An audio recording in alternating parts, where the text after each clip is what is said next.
There is like one term that I'm going to mention to you just based on like, this is the reason why I had to submit the URL to like be re-indexed, and that's micro formats. Oh, all right. So can we talk about like, are they still a thing? Like I haven't really had to do a lot of SEO optimization for a while. And like I knew micro formats was such a huge thing because let's say you've got a product page and it has reviews on it and you want to show the little stars and like all of that kind of rich content. Yes. And every time I made a tweak and we deployed, I would have to then submit to get recrawled and see like if the results got more rich, and that was definitely like a very slow feedback cycle. So like, what is the state? Like, is microformat still a thing? And like, are there better resources out there right now for us to be able to pull that rich content out? You're going to be very happy.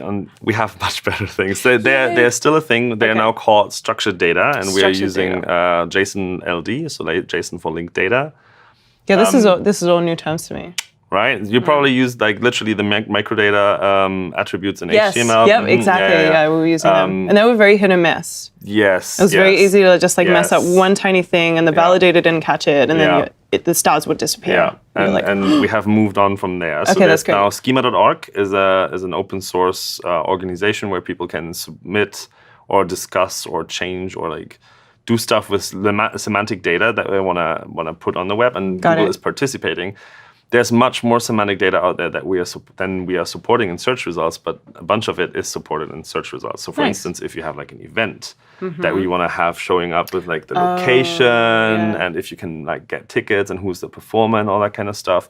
If you have a recipe where you might have an image or the instructions on how to make it or the time it takes to make it and reviews how nice this recipe might be. Articles, books, TV series, all sorts of things. We have documentation on that specifically as well. If you go to developers.google.com/search, you find all the supported types, and they show up nicely in the search results. So you get like a little preview picture, and then you get the stars and all that kind of stuff. This would have been amazing. It's fantastic, and it's JSON, which is so much easier. With JSON in it, it's so much easier. It's just like not little like meta attribute things. Yes. So you have like your JSON blob. And we have what's called the structured data testing tool. That is a little dated by now, but it supports generally basically everything that we know of shows up as either valid or invalid. And then we have the rich results test, because the structured data test, while being very generic, is also not very specific to what you want to achieve. You want to probably achieve the nice little stars showing up in the search results. Right. This is what we call rich results. And there's the rich results test for it. And that even gives you a preview of how that might look like in the search results. There's no guarantee that it does look like that in the search results, because people have been using it to like spam stuff like, true. I have a bazillion reviews. And they're like, you just like have some JavaScript generating fake reviews. That's not really...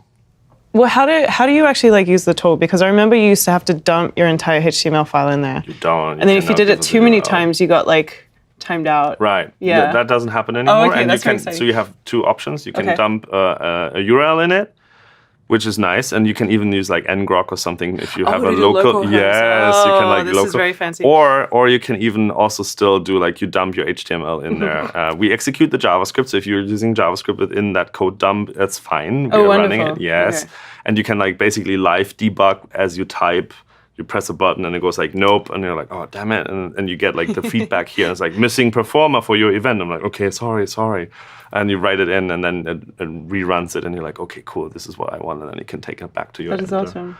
And we have that tool. We have Search Console that gives you like a live view of what happens on your page. Also for for structured data. Microdata is not that much of a thing, but the structured data is still going strong. It sounds like it's come a long way. That's very exciting. It does. If I'm ever working for large retailer ever again, then if you have a blog, add the article markup. You might get nice out of it. Okay. I'm gonna look at the schema for that. That would be like author and stuff. And other sources might pull the data as well, right? It's an open source format, so theoretically voice assistants could use it as well. So just imagine if you have like a recipe blog. And then you stand in the kitchen and go like, hey, assistant thing, whatever it is, whatever company you're choosing, there's like a variety of options these days, right? And then the thing goes like, Martin's apple pie, first step, take some apples and peel them. And you're like, oh, okay, fair enough. That can come from the structured data as well. So that's pretty cool. That is really cool. I didn't even think of those use cases. I just always thought about the search results.